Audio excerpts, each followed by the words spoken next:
It seems a large amount of excrement has reached the proverbial air circulation device, and I don't have a projectile weapon. However will I protect myself? I can work with that.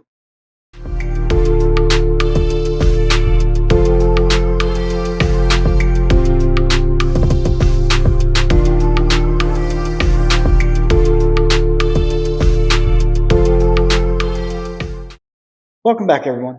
My name is Lee, and this is Prepare for the Worst. Today I want to talk about self-defense in a without rule of law situation. Not everyone can or is willing to carry a great equalizer. So I'd like to show you a couple alternative options. They can easily be put in your trunk or a glove box. None of them are illegal on their own, so you can put them in the trunk and they're not considered a weapon.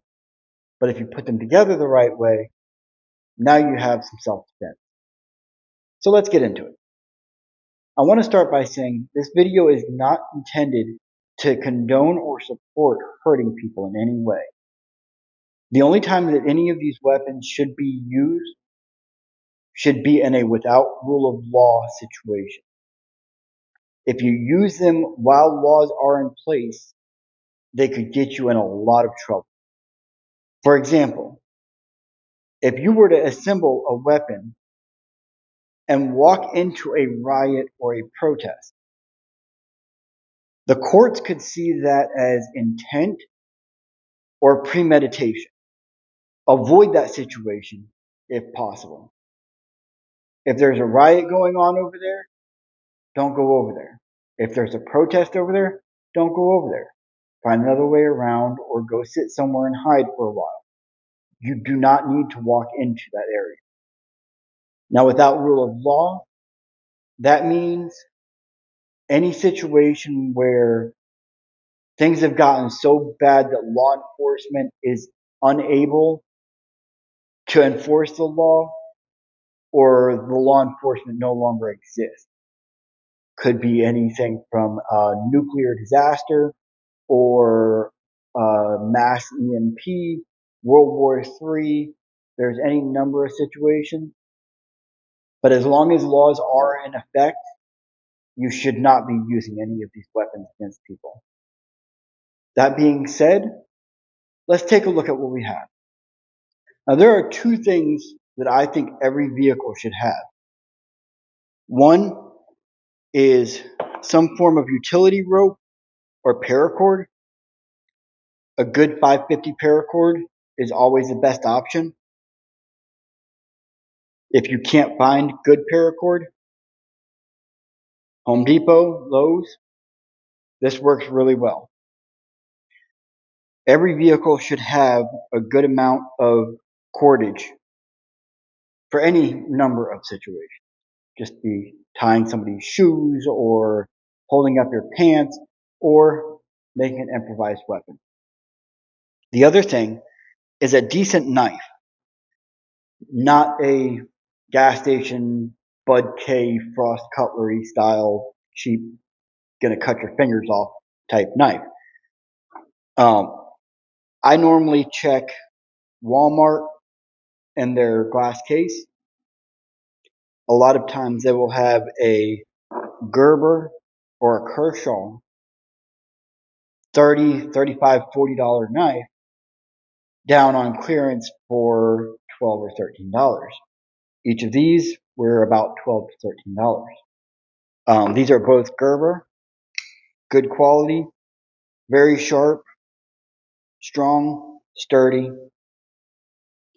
Now, I'm not suggesting you use this as your weapon. Unless you're a master martial artist, that knife isn't going to do you a lot of good. It might scare some people away, but unless you know how to use it, it's really not going to do you much good. It doesn't have enough reach. You don't have enough skill. It's not going to help. But you can use that knife to make other things. For example, you can use it to cut your cordage. Or you can take old plunger with a wooden handle These are about $3.50, $4 at Lowe's, Home Depot. You don't need that. But you can take the handle and use that as a blunt instrument to hit somebody in the hand with. For example, if your opponent has a knife and you have a little bit of extra reach, you can hit them in the hand. You have a lot of bones in your hand. They could break or it could just hurt really bad. Either way, it's going to cause them to release and drop the weapon. Your wrist, that's bone right there. If you can get it close up to the wrist or to the hand, you hit that good and hard, they're going to release, drop their weapon. So you can use this as a blunt instrument to control your situation. Hit them in the hand, hit them in the wrist, they're going to drop the weapon. Now, of course, either they're going to run away or they're going to try reaching for the weapon and you continue to hit them. That's one option. The other option would be to use your good quality knife and shave it to a point. I'm not going to do that because I'm going to return this to Lowe's. Now that you have a point on it, again, you can use it to control. You can hit them in the hand, make them drop their weapon, and now you have a pointed stick to poke them with. Of course, use your discretion. Not every situation requires such extreme measures. You may just need to smack them in the hand, pop them in the head, they run away, no big deal. But a good sharp pokey stick is a good thing to have. You're not going to be able to do that very well if you don't have a decent knife. So check Walmart, check their glass case, ask if they have any knives on clearance. Look for a Gerber, a Kershaw, Cold Steel. A lot of times they do have some really good knives at low prices. So get yourself a good blade, put it somewhere in your car, away from the driver's seat, because if it's within reach of the driver, laws come into play. I don't know where you are, so check your local laws. But you should always have a good knife with you.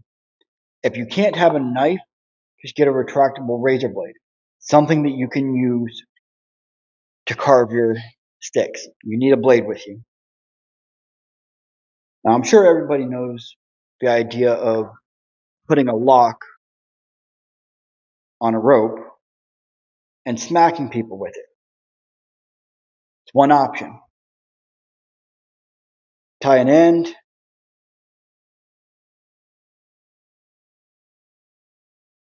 and now you have a weapon. If you can, you want to put something on the end to give you a little more grip. That's where these come in. So that's always an option. You can always use a bike lock, padlock. Again, you want to aim for the hand if they have a weapon in, or the wrist. You want to hit that bone. You want to cause them to drop whatever they've got. As long as you are vulnerable, they're going to continue to attack you. Next, we are looking at nuts and pipe. That's a 5-inch galvanized pipe, and I just grabbed some large nuts and smaller nuts. So I want to put the smaller nut on first, all the way down. Bite the cord together. So that small nut is going to keep the larger nuts from falling off. I want to put 2 of those on. Put my pipe through. Now a small nut. I'm going to feed it one end of the cord through each side and pull it all the way down. I want it to hold fairly tight together. I'm just going to make a couple of simple square knots. We're not going Boy Scouts here. We're simple knots. We don't have to spend 20 minutes putting something together. Now, you don't want it to be too long. If it's too long, you're going to need too much wind up to swing. It gives them too much time to move. You want just enough so you can, one quick move. You don't want to have to wind up. You don't want to have to, swing it back and anything crazy. You want to swing it just quick and easy. So the next thing I want a knot right here at the end. A little farther down, about there. Because I'm going to take my last nut on here. We'll put a knot in the end of that to hold the nut in place. And now I have something to grip it with. So I don't have to worry about it sliding out of my hand or being taken from me. So what I'm looking to do, if someone comes at me with a knife, I want to get that knife out of your hand as quick as possible. If they get too close, you can swing it at their face. They're going to stun, you're going to back up a little, and then you want to come down on their hand. As quick as you can, you want to take that knife out of their hand. So you have the larger nuts for extra weight and the pipe for extra surface area. So you really want to hit with that piece of pipe or one of those nuts. You don't want to hit with the rope. That can bind up, lock you in with them. You don't want to do that. So one quick swing, catch them in the hand, they drop the weapon. Again, now they're going to have the choice to pick up the weapon and come back at you or to run away. If they go for the knife, you still have your weapon, smack them again. Like I said, you want it to be as quick and simple as possible. You don't want to end someone if you don't have to. A lot of times, as soon as you show resistance, a criminal, an attacker, they're just going to up and leave. They don't want anything to do with it. They want easy attack. So you don't want to be an easy attack. Make it more difficult. Something like that, again, if you put something like that together while laws are still in effect, you're inviting trouble. There's laws against things like that. If you have a stick and you have to use that as a weapon, that's improvised, spur of the moment type deal. If you put a point on it, now it's intentional, now it's premeditated.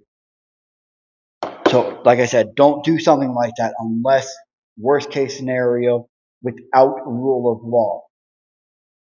If you don't have to, don't do it. So one of the key factors to survival is always your imagination. It's your creativity. The ability to look at an object and not just see what it is, but to see what it can be and what it can be used for, how you can use that to help yourself. That's what we need to do for self-defense.